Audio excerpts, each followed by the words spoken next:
he'll either go home and practice tonight or he's going to quit. And Oh. yeah.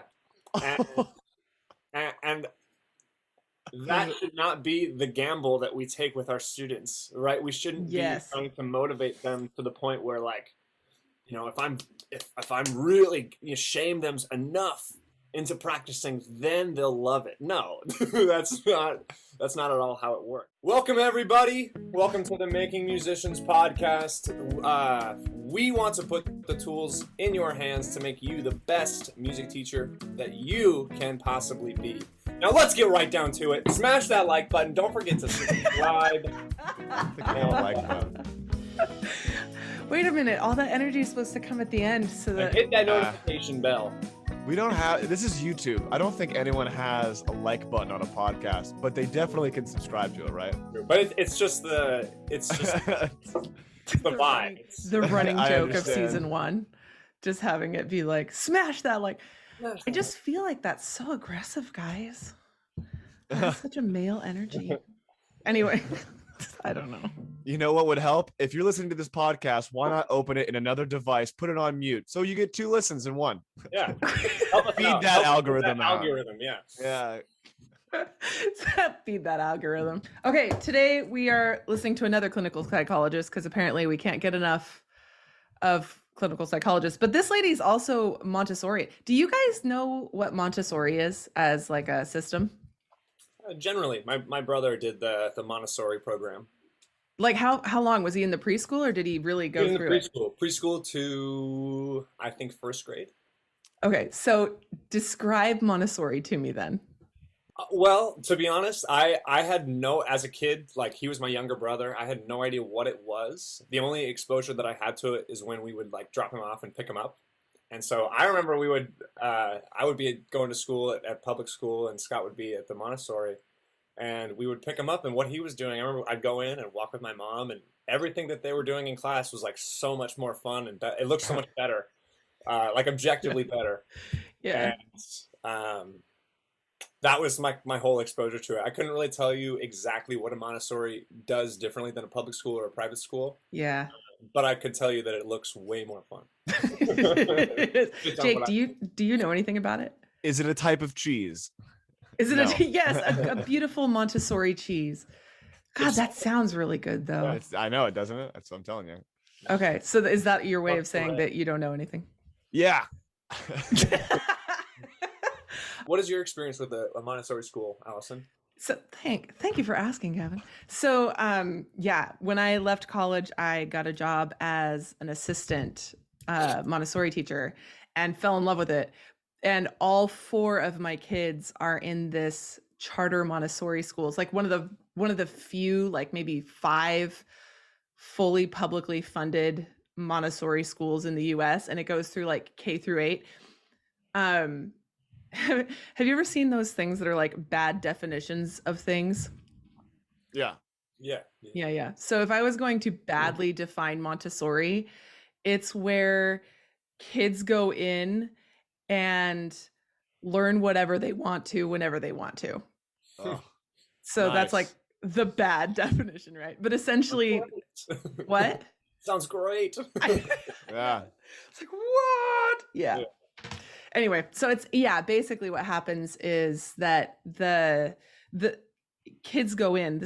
And I'm not Montessori trained, so I'm sure we'll get a lot of like Montessorians in the comments being like, that's not right. But let's go with my limited experience in the classroom and my kids now 8 years in Montessori classrooms. So what happens is the entire environment is really carefully curated so that when children walk in, they have an opportunity to engage with some sort of learning independently. So they learn how to like take things off the shelves and work with them and then put them back. And so if they want to do a math lesson, they go with their teacher and they pull off this math lesson, and the teacher teaches them once, maybe twice to do this math lesson. And then they teach them to put it back on the shelves. But then the kid can practice that math lesson whenever they want. And the math lesson is really engaging. So they want to. So they essentially are in this space where they have learned things, and then they get to practice that stuff, and they get to experiment. They create a lot of scientists. It's wild. I think actually, Jake, we were talking about this because you have a class that's like, I mean, it's not your favorite class because obviously you don't have a favorite class. Yeah, I would never have told them that it was my favorite on accident. Because that would be awful. It'd be super wrong if one of their siblings was in another one of my classes. which is like true twice. Yeah. But they're super crazy because I get to just set up the lesson with like 2 concepts, maybe 1 sometimes. And I'm like, I want them to discover this. And I will set up either a pattern or like we did circle of fifths the other day, right? And that is a wonderful, crazy pattern that you can kind of self-discover. Yeah. Once you learn a little bit of how it starts. So they had figured out the sharp keys, how it goes on the right side. For those of you who don't know the circle of fifths, you add 1 sharp and it goes up a fifth. You add another sharp and it goes up a fifth, the key that you're in. And these kids figured that out pretty dang quick. And then I said, okay, it does the same thing backwards. And they figured out all by themselves all the flat keys just by using the same pattern that they had figured out. And they were working with each other and being, and helping each other, checking each other's work.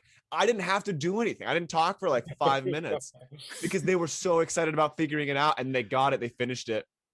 And I was like, guys, I tried to not show how like hyped I was about that. Right. Yeah. Like, very good students. Could be better, but yeah, right. I was freaking out. I was like, oh my gosh, I didn't have to do much work with them. I just had to give them a platform to find it. They don't even call, I mean, this sounds really hippy dippy. And we always describe it like that. Our kids, we're like, oh, our kids go to this hippy dippy Montessori school, but they don't even call the teachers. They call them guides. Oh, nice. Yeah. That's cool. It is really cool. My brother went to a school where they called the teachers by their first names. Yeah. And that sat really well with everybody. Yeah. I mean, better than it just creates a very level playing field for learning. I mean, you're not referring to people as you don't have kind of like superiors in a workplace like teachers, misters and missuses. It's not mistresses, misters and misses. All those mistresses. Yeah, that's hard to say as a plural, but I think the idea is just creating a level playing field for both the student and the teacher, right? Making sure that the second, and I think this, what you just talked about, Jake, really Allison, also what your students or what your kids would do when they went to the Montessori, how it's very hands-on. You find your own activity. In one of our next videos or one of our next podcasts, we have a guest who's going to talk a little bit more about this. We were talking earlier before the podcast. We were talking about the difference between definitions of musician. And we were talking about gatekeeping, which we're going to talk about here in a second. But we're talking about how the narrower the gate goes, here's all these people making music, but did you, are you good at it? Okay, well, now if you're good at it, were you educated? And then if you were educated, how much time did you spend on your education? And it's like this narrowing of the definition of musician. And Jake was talking about how when you are in music college, you sort of you do music, and then you back out. And so I did exactly the same thing when I was in music college. I was like, I did music all day long. So there's a huge swath of my life where I wasn't listening to any popular music because I just was like, please don't make me listen to any more music. But simultaneously, see, I'm giving you a ton of backstory for a very small part, but simultaneously, I really missed out on slang. So I'm having to learn all these slang terms, and it's not horrifying for anybody to watch me in this struggle. So smash that like button. I'm putting that in my okay, smash that like button. Imagine being that way though when you were 14, 15. Because as a kid, for me, all the music that I listened to was super old music, I was, listening to all classic rock, and I remember, I remember I had this week where I was driving, or I was riding the bus, and my headphones were broken, and I wanted to listen to music every day when I was going to school, so I would just play it on my speaker on my phone and just hold it right next to my ear. Yeah. And I remember kids being like, "What are you listening to? Like, shut that off, dude!" Like, people were so annoyed, and I was like, "Dude, this is the Who, like, or something." You don't know. You don't know Van Halen, or like you don't like Black Sabbath, like, and they're all listening to our Seattle pop station 106.1, and like, Oh my God. it's just Kiss FM. Yeah, I feel like I missed out on so many of those slangs as a kid because of the music that I listened to. Because those pop culture references, I was like 30 years behind. And so I totally know what you mean by that. Yeah. Is the plural of slangs? Slungs. It has to be slangin'. Yeah. I think slang encompasses the plural. Oh, okay. It's its own plural. Yes. Yeah. Okay. All right. What's the group noun for slangs? All right. The group. What's the group noun? I'm not sure. Like the group noun for ravens is a murder. So you have like a murder of ravens. Maybe a slew. A slew. I got you guys. I like slew. You got it. So with absolutely very much not a smooth transition, let's talk about what we're actually talking about today, which is, what does it take to be a musician? That's a great question. Thanks, Gavin. I made it up myself. Also, do you want to start us off? What does it take to be a musician? Okay, so here is my premise after writing the dang book and teaching for tens of thousands of hours. Absolutely everybody on earth is a musician. And my premise is that everybody is born a musician, making sounds to express themselves from the moment they're born. And almost every culture through history, not almost every culture through history has engaged in making music more than we do in the West. I was actually just talking to a business group in Kenya, and I was asking them, what does it look like? What does music look like in your culture? And they said, it's everywhere. Like, we have a song for everything, and we sing constantly. And we sing for when we wake up, and we sing for when we make coffee. There was a song that came out when actually the Tanzanian president just died, and there's a beautiful song for him, like a memorial song, and that was just expected. They had a song for COVID, and they're waiting now for a song for the COVID vaccine. And so I think that culture of having music be something that everybody does all the time is more natural than what we have in the West, where it's sort of like, oh, I think, you were saying, Gavin, like, oh, I'm a music enthusiast. I think that it's more natural to have more active musicianship in your life than the kind of passive musicianship that we have in the West. But I don't know, because talking to Gavin's like, I don't know. And it just, the more I listen to him, the more I'm like, you know what? There is a lot of value in passive musicianship. I mean, what do you think? I think passive musicianship, let's try to define that a little bit. So passive musicianship can be anything from singing in your car when you go to work, right? If you are just jamming with a song and having fun, that's you're expressing musicianship. You're trying to voice your emotion, not voice your emotions, but you're trying to be in tune with the song and have fun with it. Singing in the shower is the same kind of thing. So this is, I would say, is a form of being, passive musicianship. And I think that exists everywhere. Dancing is passive musicianship. If you want to, because you have to be listening, you have to be in tune with what's happening in the song to be able to dance in rhythm.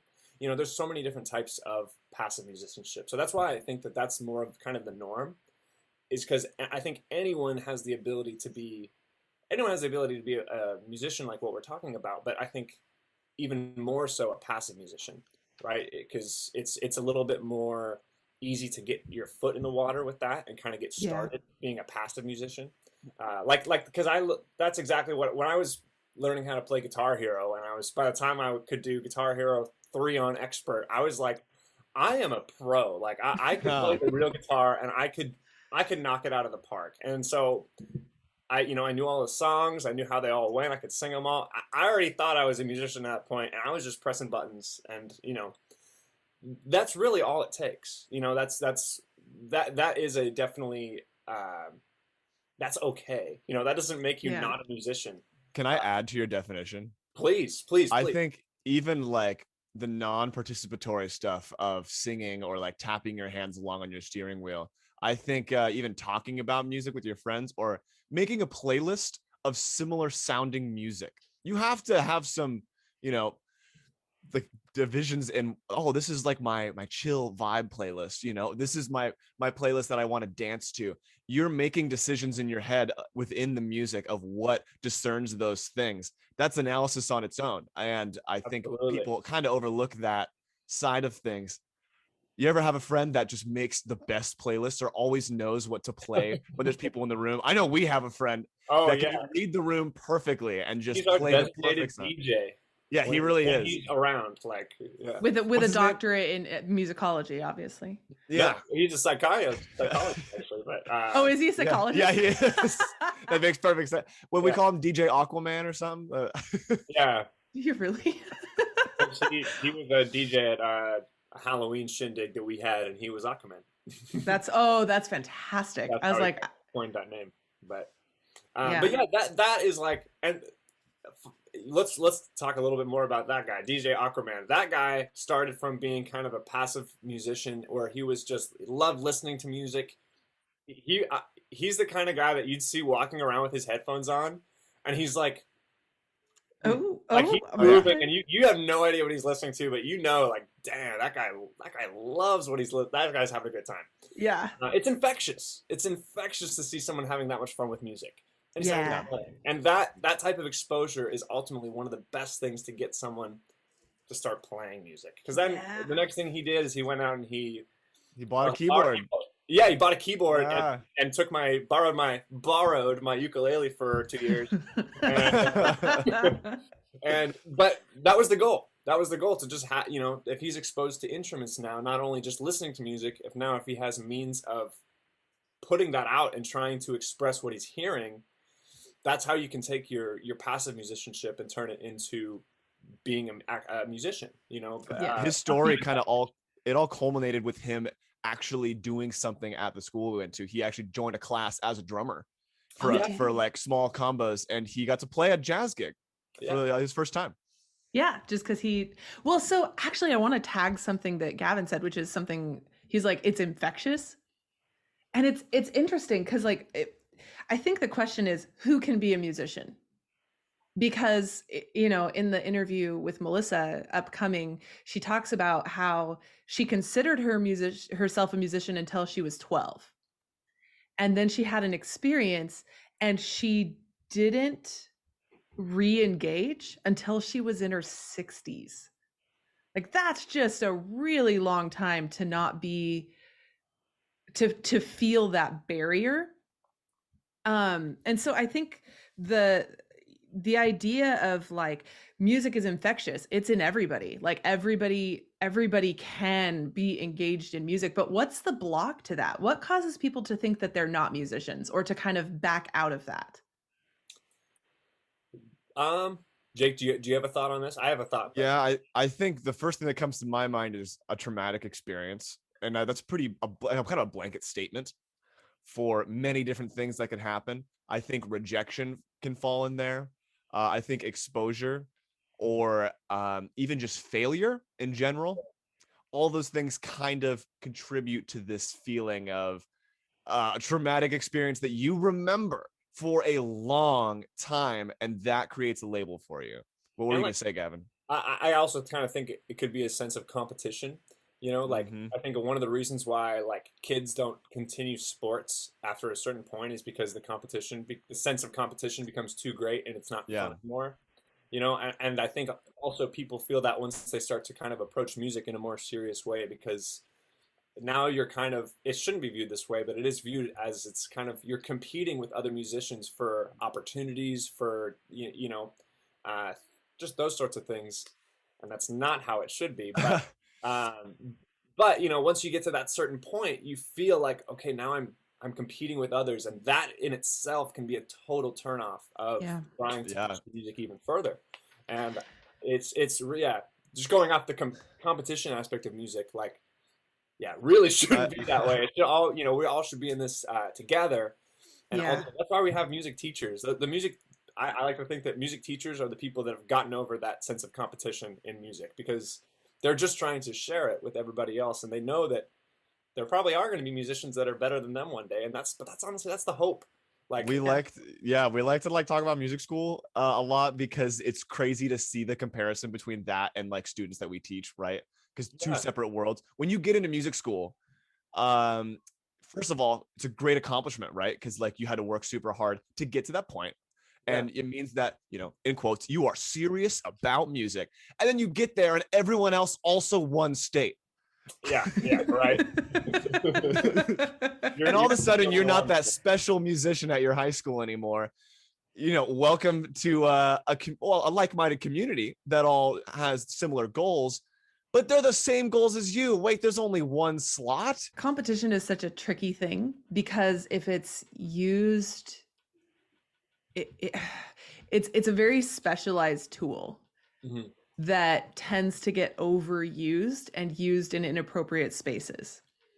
Sure. Yeah, and that's why I'm saying competition really shouldn't have a place in music learning, right? I mean, correct. Well, actually, what do you guys think about the idea of, like, we were talking about Montessori, and how in Montessori they don't have teachers, they have guides.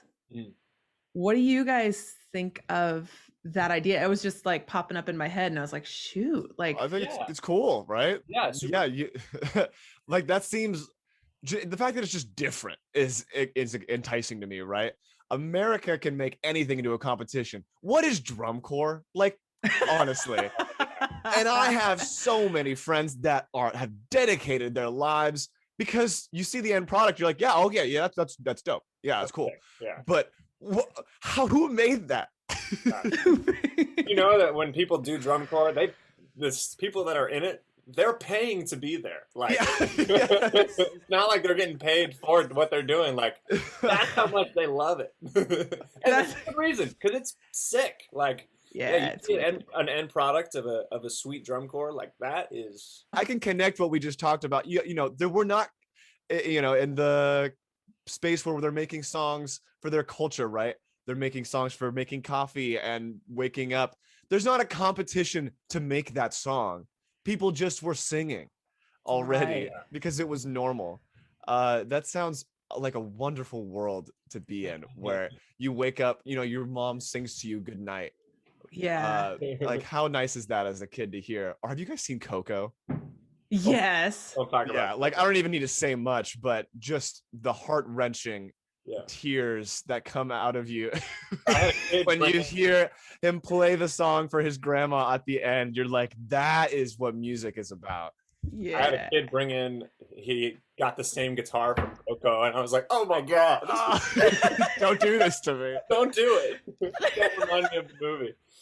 Because any other guitar players, if you haven't seen Coco, it is the cool. I just, being a guitar player, and if you've ever watched like Family Guy, they play guitar on that. They've only got 3 fingers. Like, how can they really make any of these chord shapes? In Coco, every single note and shape that they're playing on the guitar is accurate in the animation, and that's what was so cool about watching the movie, because we've never experienced that ever. Same with Soul. Piano players, all the saxophone, all the drums. Oh my gosh. I haven't seen Soul yet, though. Oh my gosh, it's so good. And John Baptiste does the. Do you know him? Yeah. Oh my gosh, he is incredible, and he's straight up, like, he did all the jazz in that movie, and he can that guy can get it. That's something I need to go see. But anyway, I love the shift we take on this podcast in regards to movies. Like, we just went from like, what was the movie? I can't ever remember, the like crazy jazz competition, like Whiplash. Yeah, we went from Whiplash to Coco. Like, we are broad, ladies and gentlemen. I think music or movies are really good reference points for a general audience. people have seen some of these movies, so maybe the connections can be easier made if you have seen that. I love it. I'm not complaining, but I do have quite a giggle like right here at both of you being like, "Oh my God, Coco." It's so good. I mean, it's designed to hurt you. Yeah, I don't think other people can deny that. Well, guys, let's go ahead and take a minute and listen to this interview with Ms. Melissa Harbert. I did this interview solo without these guys, and once we are done listening to this, then we'll talk about it. So we are here with Ms. Melissa Harbert, who is absolutely a teacher extraordinaire on top of being a veteran clinical psychologist. Melissa, how would you introduce yourself? I, have had almost 45 years in the education field, and sort of like interrupted at intervals, and now full-time doing clinical counseling. And I find, there's so much overlap. There's not a lot of separation between the two. So how would I introduce myself? I think you did a beautiful job, and that's a little added information there. Yeah, I love that you say that the clinical psychology and the education tend to overlap. Yes, beautifully. Yeah, say more about that. Well, I noticed when I was in the classroom, being a teacher of young children, that, more what was happening with the young children was the construction of the self. And I also noticed that in working with families, with the children and their parents, that there were a lot of skills, a lot of, things that I needed to know, that I, gradually, being a big autodidact, would understand over time. So that's sort of the psychological overlay that I began with. And it just it grew from there. When I did a master's in counseling, and for about 3 or 4 years was a clinical counselor, the way that I set up my room and the way that the room was used was really informed by my time in the classroom. A big part of Montessori education is the beauty of the environment. So, the order of the environment. And I noticed, being a clinical counselor, that was important to the clients that I was helping, that they entered a beautiful space that respected them. I love what you were saying. You were talking about, people building, and you taking responsibility for kind of creating spaces where you can help create people well, where you can be part of that process of, I see where you're at. I see what your context is. I see you, and I want to be as intentional as I can about how I can help you be the best you that you can be. Is that? Yes. Yeah. And I think that the operative word for both education and for counseling is really support. So it's supporting each person's development of their own agency, so that, setting the stage, understanding as best I can the context of the person, and seeing where we might go from there. So yes, lots of overlap there. So at the IM school, one of the things that we do with teachers is really talk about how music is someone's voice. I mean, particularly when you're a singer, but really any kind of musical expression on any instrument should be someone's voice eventually. And so as a teacher, if you are not creating the kind of spaces that you're talking about before someone starts to make music, and as someone is learning to make music, then you are going to create spaces in which people don't really feel like they're able to express themselves in that deep way. Yes, and what you're really talking about there, I think, is just sparked me, is the emotional safety. So, there's the physical space that, hopefully welcomes, makes the person feel comfortable. That helps to build the confidence that they are respected and welcome there. But also, yes, the person and, in the classroom, the adult has to be the, set the stage for emotional safety for the children, and certainly the counselor is, it's all about that. It's all about the relationship. So absolutely, people will not feel confident to use their voice unless they feel like when they use their voice, it's going to be accepted and heard. We all want to be heard. Yeah. And respected. Because you have such a wonderful and wide variety of experiences that is just lovely, including that you have done guitar and you've done piano and you sing and you have all these things under your belt. But what do you think happens to a music student? Just postulate, what happens to a music student if they are trying and they put out some musical sounds, and the person that they have given these musical sounds to, the teacher, they start and end with some sort of construction or perceived negativity that the student feels like they saw what I did and they're saying it's not good enough? Yeah, wow, big question, and you're asking the right person for two reasons. One is that I have definitely experienced that myself as a music maker, and two, especially my focus in study and the work that I do in counseling is with people who've experienced trauma. And, in sort of our vernacular, everyday speech, trauma, we tend to think of like some huge, big event, the big abuse or, hurricanes or losses or things like that. But trauma happens where the brain, the person meets with something that they really can't make sense of. And this happens a lot to us as children, right? The things that hit us as higher stress, whether it's the dismissive words, the degrading words, even for, many sensitive souls, it can be a look, it can be, that anything that censures our voice and we're too young, we hear that dismissive voices, oh, I'm not okay.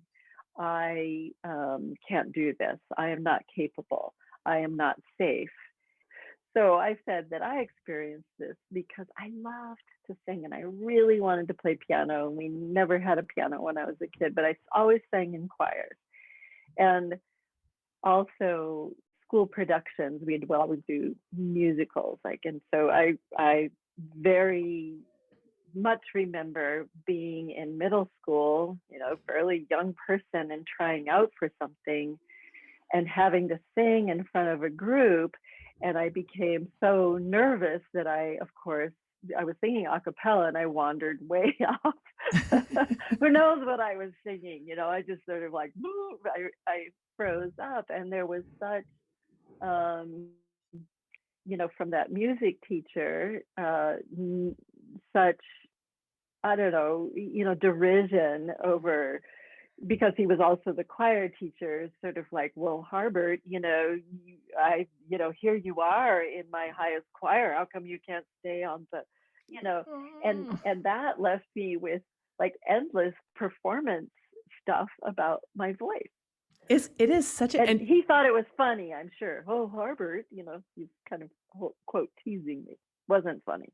Well, but that's the thing, right? Is when you particularly when you sing, that is, your voice in a big way. Mm-hmm. And then to just be like, oh, well, that wasn't good enough. And I was expecting, better than. It's like when I was looking into like where music exists in the brain and found out that it's in the brainstem, which is like the same place that like being naked in front of people is, right? It'd be like, oh, I went on stage and I got naked and somebody was like, oh, well, that should be better. And you're like, no. What do you think the fallout is for that? Because that's a vivid memory for you. That's like very vivid. And you were in middle school, which what is that 40, 50 years ago? Yeah, I was 12 or 13 years old. Well, then when finally I was able to, buy myself a piano and get a wonderful piano teacher, then I would, play and play at home. I would not play in front of anyone else in my family except once in a while. And I would really develop it. Okay, I can't wait to go and play this piece for my teacher. And I'd get there and I'd go, oh my God, there's a voice. Wow. Wait a minute. So how long and I was after? 60 years old. Oh, you were 60. So it went from 12 to 60 and it was still, wow. Still there. That, you know what? That should be enough for any music teacher to hear and go, my voice is incredibly important. Incredibly important. Whew. That's part of what we're trying to help teachers see is like, oh, you have so much bigger of an impact than you think, and being aware of what you're doing in a music classroom. If you're not doing that, then you are likely causing harm without really knowing it. Without really realizing, and of course, my context is a young person. I had lots of that kind of message from my family of origin. It was kind of the habit in the family to put each other down constantly. So, it was definitely a prepared seedbed for the music teacher. And, that wasn't the only thing that stood in the way of, that gave me performance anxiety for sure. But that is the thing, boom, if somebody asks me about performance anxiety, that is the memory that comes up. And, once I tried to, actually overcome, this is a thing I could overcome. I counsel people how to overcome these things and was able to work on it. And I don't know, pandemic, I haven't had the opportunity to perform in it from anybody. So, stay tuned whether that happens. Ready to do that. So I am interested. So there's probably people listening to this who are like, oh, well, maybe he should have did something different. And it's interesting because I think that, very, very few people go into teaching thinking, well, I, don't care how people feel and I don't care what their experience is. Most people go in with a tremendous amount of good intent and then kind of fail by accident. Yeah. So let's take what he did and say that was unintentionally really damaging. Some people would think that the opposite of that would be to semi-lie to you, which would be to be like, that was great, Melissa. But I want to postulate a different scenario. Let's say that you had just finished doing that and your choir teacher and the person that you just auditioned for had said something along the lines of, Melissa, I just watched you do so much work, not just the singing, but what it took to get up there. And I'm proud of the work that you just did. Thank you so much for doing that for me. Would that have made a difference in that space? Oh, tremendously. Yeah. And even just a simple normalization of recognizing it is really hard to get up and sing by yourself in front of your peers. And, seems like you were pretty nervous. Were you nervous? Yeah. And just acknowledging, I was really nervous. And then everybody's mind, instead of going, whoa, all my peers sitting there, well, she didn't do very well or whatever. It's like, oh, suddenly there's empathy, like, oh yeah, I get nervous too, and suddenly the judgment in the room may decrease because everybody does get nervous in their brain. We go into our emotional brain and we switch off. One of the things that we do sometimes in lessons is, it's funny because I wanted to talk to you, we're running out of time, but I wanted to talk to you about how to create those emotional spaces over Zoom, the kind of emotional spaces that create safety. But one of the things that we sometimes do is, kids will get embarrassed in these little groups because they're group lessons of 3 and 4, and they'll turn off their camera because they can do that. And what we'll do, let's say that Katie did that, and we would say, oh, Lizzie, have you ever been embarrassed before? So we're not asking Katie. Katie's having her moment. And we'll say, Lizzie, have you ever made a mistake and then just got so embarrassed? And so that's kind of a fun one that I actually think I learned from you, of just sort of, taking this moment that is clearly in the room. Yeah. And redirecting it to create empathy. And that's, I think, because normalizing that this happens, when it happens to us, we definitely go to, I am the only one that is this level of nervous. And we know that's not true, but, we're not in our rational brain in that moment. It's especially hard to rationalize in the two situations of being young and having our music centers activated. Because it's even hard to rationalize that as an adult if you are sitting there with. But, music can be used without anybody realizing it to regulate the brain too. And, of course we would sit down and learn songs, and, that was a lovely, lovely time together. But in the classroom, when things would start to, maybe burble up or get a little, chaotic, or somebody was having a hard time and it started to, shift the balance into, from relative harmony into not so harmonious. What I learned helped the absolute most was to just start singing. And it might not even be that I was singing a song. It might be that I was singing, a particular song that the children all knew and they would join in, and that would be helpful. But I might also just sing what it was that I wanted to say to them. We've all seen the teacher standing up, and maybe we've done that, standing up and haranguing, you students are getting too loud, I want you to lower your voices, that sort of haranguing, which then, might trigger this person or trigger shame in that person. And, you haven't accomplished bringing people back into harmony in any way. Right. But if you use your voice and say, I love that I'm hearing quiet in this corner, or you say, such joyful voices, it's a little loud, and you might start to hear a little giggle over here. You always want to hear the giggle, right? Instead of the, whatever else, the anger or whatever. And pretty soon, if you just keep going, just make up the song as you go along, and they're all going, wow, she's really funny. And I also feel better, and I can go back to my work.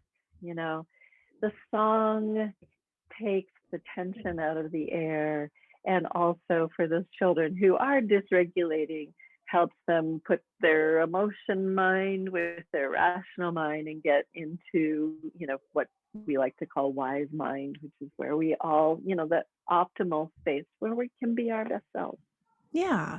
So that space sounds a little bit like what brings us into better regulation, just from a psychological point of view, when we, are under stress of whatever kind, and we're starting to either go to fight or flight or freeze or submit or wherever we're going with that emotional mind, when we're dysregulating, starting to bring some cognition to it, some thought, some words, some actual words, because the motion brain doesn't have words for language. It has action or emotion for language. And that's how we can tell when somebody is getting dysregulated or is sad or is happy or whatever it is. So bringing some thought to it, some cognition, helps to soothe. Oh, yes, that's what I'm feeling. I am feeling sad and frustrated because I couldn't do this lesson. This person is understanding that. And pretty soon you start to find that person in better regulation. Well, what is so compelling, though, about your story, I use the term midbrain, but I don't mean, there is a very particular part of the brain that is called the midbrain. But when I'm talking about the midbrain, I'm just talking about the middle, where all of your emotional centers are. When that part of the brain is dysregulated, that part of the brain is also where music exists. That is where we understand tones. So you helped regulate that part of the brain simply by bringing peaceful tones and marrying language to it. So I really love the da, da, da, da, da. That's very peaceful. That's very lovely. So the emotions can calm down. And then, wait a minute, now that my emotions are calmed down, what is she saying? It's this beautiful thing. But, the opposite. So let's say that harangue, that is not unmusical. The harangue, nobody is doing, I wish that everybody would please be quiet. They are using violence in their tones. And when you use violence in your tones, it upregulates the musical centers, right? It goes, if you're doing that, you are stimulating the fight, flight, or freeze. Like in a regular school context, just having the musical tones as a tool is going to be a big deal for regulation. But if you're a music teacher, you are already tapped into musical tones. If you create dysregulation there, you're in a much worse state. Yes, and you have all those tools right there as a music teacher. You see you're losing your students out there. They're wiggling and touching each other and poking on each other. You could stop and point all of that out, but it's obvious to everyone. And if you instead, strike a chord on the guitar or sit down at the piano and just start, it happens like a wave. And eventually you will kind of catch everybody. Yeah, it's just a better tool to use than yelling or some sort of shame. And it will end up with better outcomes. You talked at the beginning about how you really had to learn how to create those spaces. So I'm sure that this singing thing was not the first thing that you ever tried in your early teaching career, or maybe it was. Maybe you just had that sort of innate wisdom where the first time you walked into a classroom, you thought, I'm going to bring singing with me. Or maybe that's something that you developed over time as you saw that it was effective. What's the story there? Yes, I think that probably the latter. That certainly walking into a classroom, I knew that I was going to bring music with me because that was going to be really important. But noticing that, what happens with each little child during the more intentional music, okay, it's music time, then utilizing that rather than, because certainly I, of course, made the mistake, I had to repeat that mistake until I really believed it, that standing there and going, it's too noisy or whatever, was just not going to be as effective. And trying that out, I think that, even today, sometimes I sing myself through things and it's not conscious. It's just something that I do. And you get immediate feedback when you work with young children. Right. Is it working or is it not working? Yeah. So, I got reinforced for that behavior for sure. And I shared that when I'd have new teachers or even seasoned teachers like, oh, this class, and I would coach them in using music and just would even sometimes walk into their classroom if they were asking for that help to help bring their children. So I would show them that just singing about whatever it was, and the children would go, what, so as a head of school, really helping teachers with that, and the ones that believed me and tried it found their own success with it. And there were, of course, those that like, yeah, that sounds too weird and simple. I don't. And they would come, those ones, small sample, right? But in my experience, those ones would come to me over and over again, and they'd say, well, have you tried out? See, oh, I can't sing. It doesn't matter if you can't sing. Nobody cares.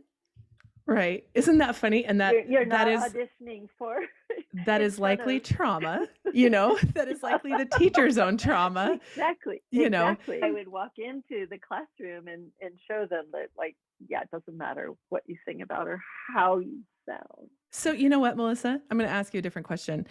You have 40 years in clinical psychology working with young children and being a classroom teacher. Have you ever met a 3-year-old who says, oh no, I can't sing?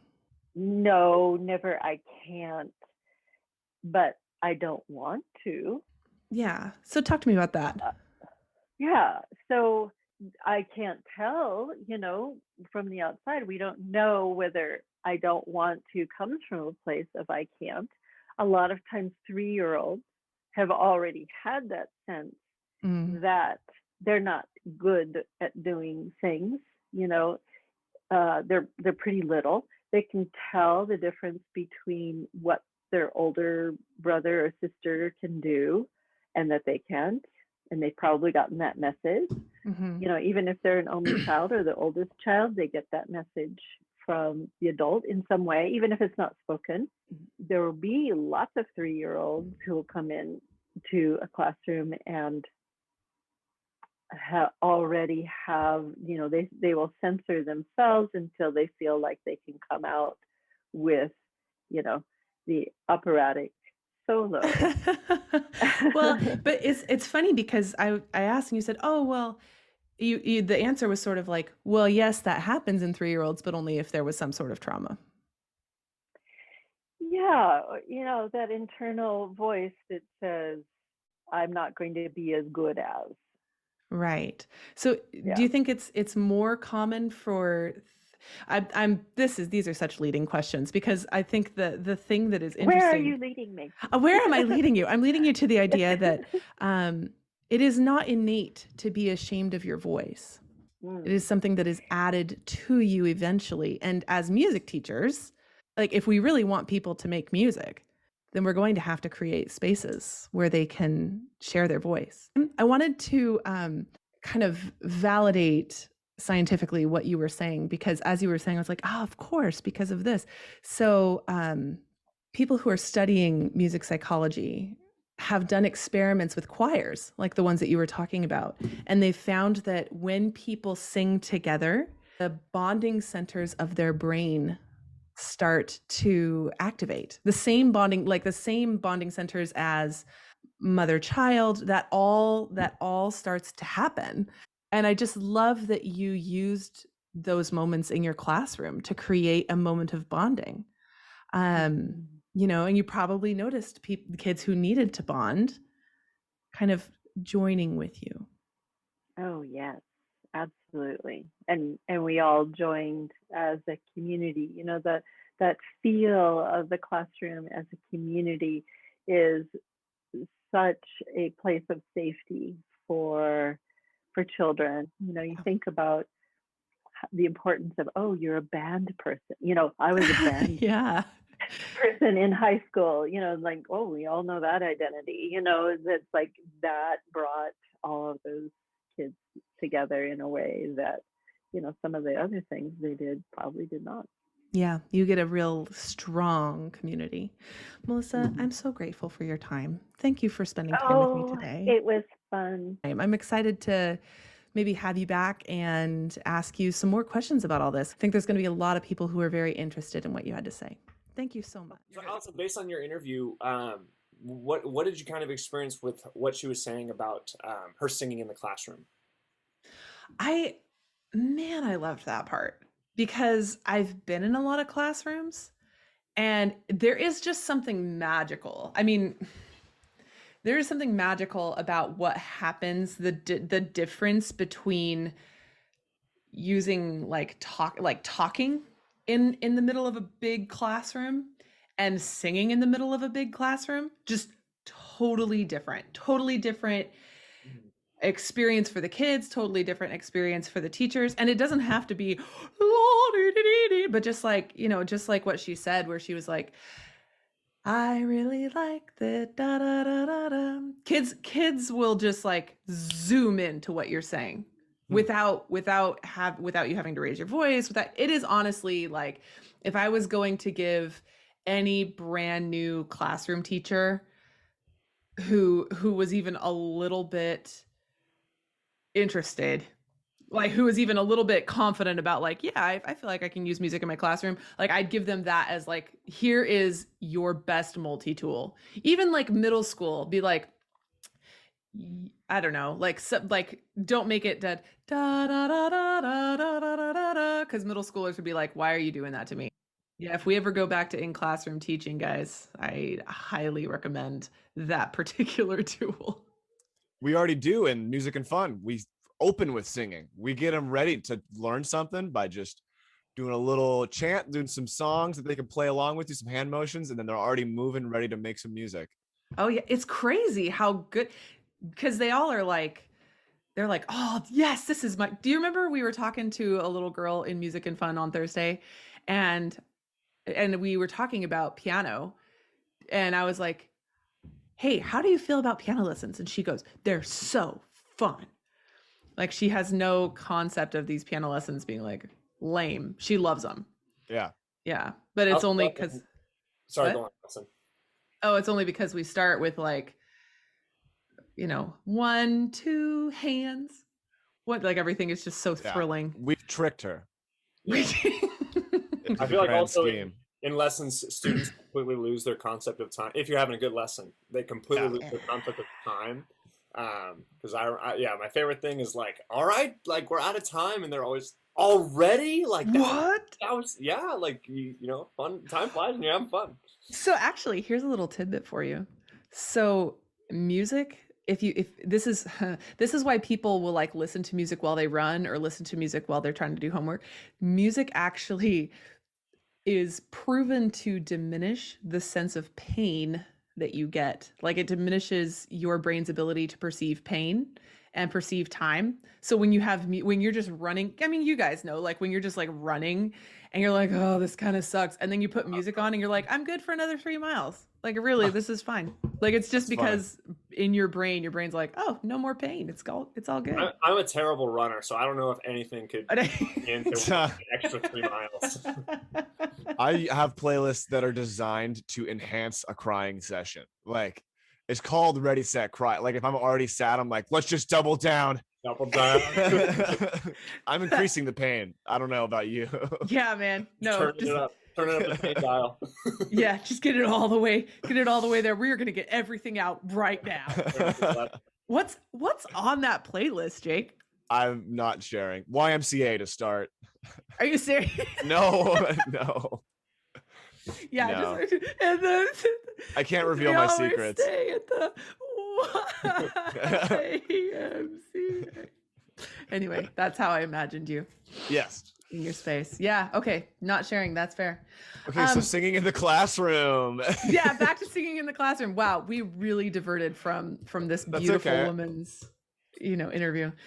But the thing about that interview that actually kind of broke my heart was how long she held this very serious hit to her perception of herself as a musician.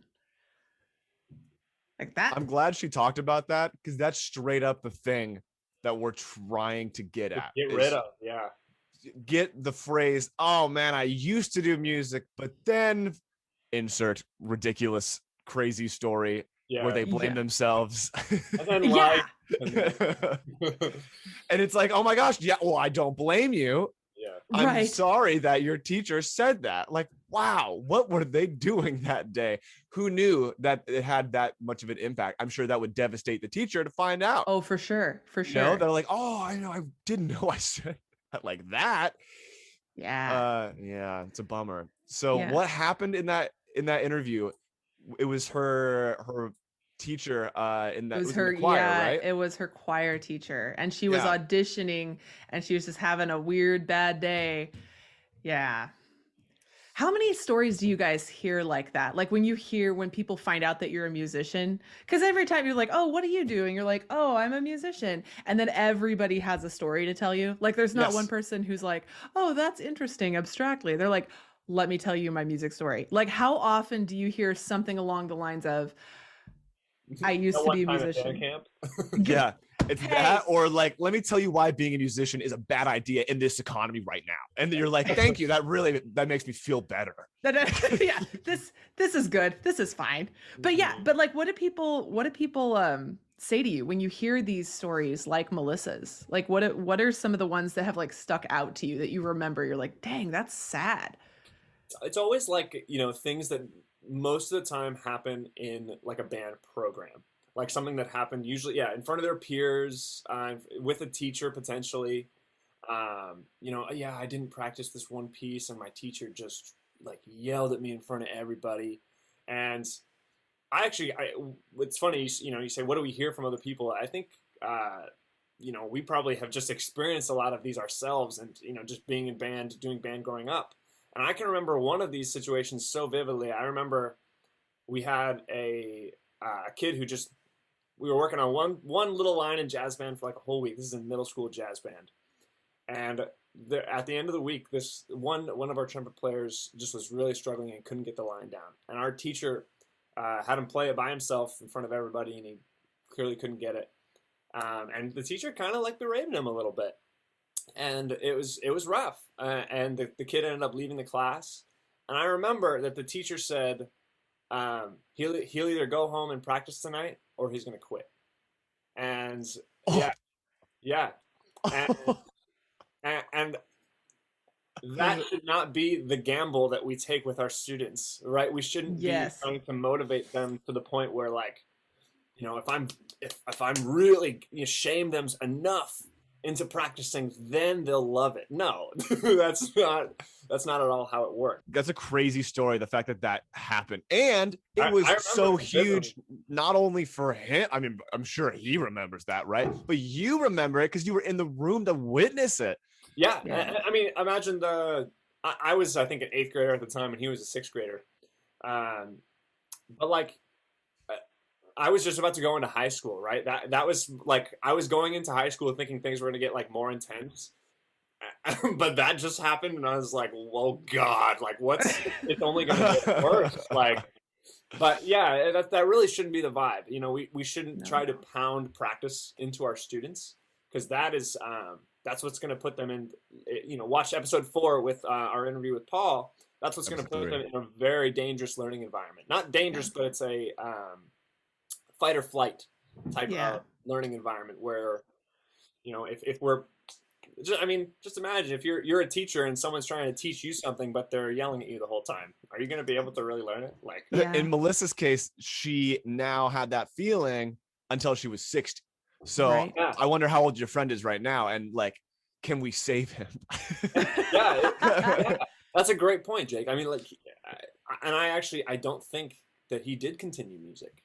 If I remember correctly. But that doesn't have to be the case, right? We can learn from Melissa's story and say, "Oh, that's just a bad teaching moment for the teacher." See, and you know what's interesting about that? So the whole point of this podcast, right? We started off with, we want to put the tools in your hands to make you the best music teacher you can possibly be. And what that really is can we, here are some of the tools you can use, and here's how you use them. And here are some of the tools you should never use. And here's when you might be tempted to use them. Like, shame. We're going to talk about this in an upcoming podcast, but shame is a really, really big tool and it's a really blunt instrument. And if you're using it a lot, then you are misusing a very powerful tool. And it's like, we want to put the right tools in your hands to make you the best music teacher you can possibly be, not have you kind of default to these massive, really damaging sorts of things. Or even just, like, I think this band or this choir teacher, I don't think, he didn't go home that night and go, wow, I really ruined someone's life. He was just like, you can hear her talk about it, and she's, he just said something like, Harbert, I was expecting more of you. And so it's just like unconscious. Yeah. You blame being playful and funny in his mind. Turns out, it can do more than you thought. I mean, all the things that like my parents have said to me, like I know are all in good intention, but depending on what the state I was in when I heard it, could mean a wildly different thing. Yeah. And talking about, the tools and how, this style of teaching is really not a tool. I think one thing that might be important to keep in mind is tying this back to what we were talking about in the beginning of the podcast, how you have, kind of musicians that are more or less on the kind of more exposure side to music, and then you have people that are kind of full on practicing in schools and that sort of thing. It's really important to make sure that if you are a teacher that uses this type of strategy to kind of push practice on your students, I would recommend don't do it on the students that are still in the exposure to music stage, because if you're trying to create positive exposure, that first taste of negative exposure, it's going to completely cloud their view on music entirely. You're so right. So giving time, like, it's not, we're not necessarily saying that type of teaching is never going to help a student. It can, but it's not going to help a student who's just getting started and is just trying to have fun and trying to enjoy their instrument and trying to get a general understanding of music. For someone who's really, maybe in that level where they're studying in school and, like a coach for a team, like they might be a little bit more harder on you, but it kind of just, it's not for, you understand it's not for the reason that they're upset with you necessarily. Once you get to that certain point with music, it may be a little bit easier to see that from a teacher. But early on, that's nearly impossible for a student. So, in the book that will be out pretty soon, depending on when you're listening, has been out for years. But in the book, it breaks it down into there's no such thing as like a bad tool. What there is an inappropriate tool. Like, there's no such thing as like the wrong note on the keyboard, or like, but there is such a thing as like the really wrong time to play that note, so that, learning to harmonize with your student is learning to harmonize with the people in front of you, your students or the people that you're working with. Learning to emotionally harmonize with them is what's going to give you the best results. If you harmonize with your student, you won't have to use the tool of like, bam, go home and practice most of the time, because they'll be like, oh yes, like, let me keep this vibe going. Like, is that what you guys have experienced in your lessons? That if you get the right, like, if you're really vibing with your students, that they will just work. You don't have to ask, right? They show up excited to show you what they worked on. We don't call it, well, one of my lessons, we don't call it practice. They didn't want to call it homework or practice, so they call it donuts, because that's the most fun thing they could think of. Sweet. So it's not funny. That's what they named it, not me. So that's what we call it now. Yeah, man. Don't forget to do your donuts. Yeah, it sounds funny, but to them, in their head, it sounds happier. So they'll do it. Yeah, and that actually makes sense. That's really funny. I love that. I've never heard of it. It's just like, that sounds almost just like kind of, not in a derogatory way, but like kind of childish, how kids might call something that it's not. It's just, yeah. Well, you know what? Okay, so I'm going to go off on a major tangent here, but have you guys ever thought about, like, this is really important. Have you guys ever thought about the difference between childishness and childlikeness? Yeah, I think so. I don't, maybe not specifically in those terms, but you can usually feel the difference. Yeah. Tell me about that. It's kind of like what you want to be called, right? You want the childlike sense of wonder without being immature. Right. That's like synonyms for what you said. Right. Well, it's interesting because like, okay, so there are certain things about like being in a childlike state that are actually like, we're going to get really philosophical here, that are actually really beneficial and have been like promoted by many, many different philosophies over time. And those childlike things, like you're talking about, like childlike sense of wonder, like that sense of, again, G.K. Chesterton talks about like kids can just go again, right? Like that's all stuff that we actually want to have. We want to have that childlikeness. Childishness, though, is one of those things that we don't want to have, where it's like, I don't want to, like it's just like, oh, that's, that's lame. But it's interesting because Melissa in this space actually had to regain her childlikeness and say, it is okay if I make a mistake.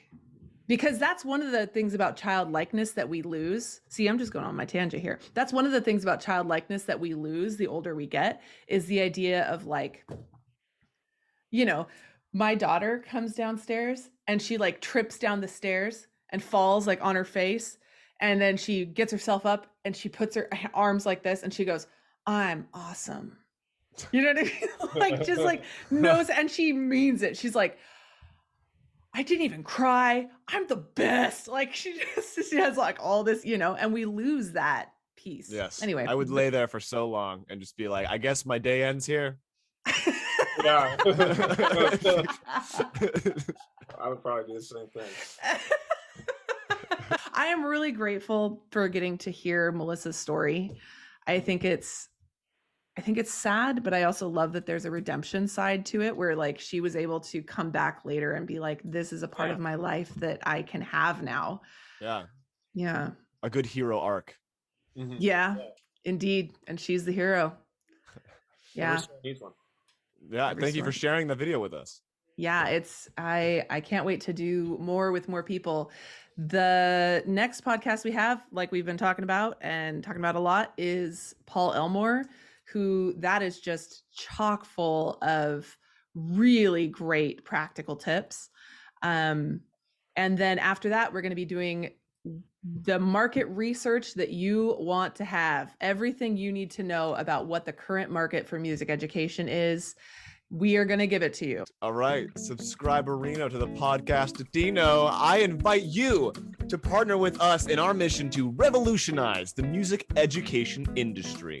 To join our teaching staff, join a coaching group to improve your teaching skills, or sign up a student, visit our website at www.iamschoolofmusic.com. And don't forget to connect with us on all of our socials. We have social media pages on Instagram, Twitter, Facebook, TikTok, everything. Actually, just Instagram and Facebook. So check us out on there for more information on signing up a student and watching our podcast. Yeah, and for an in-depth look at how to become that teacher, if you really want just the full guide, the how-to, order my book, Making Musicians, at www.iamschoolofmusic.com/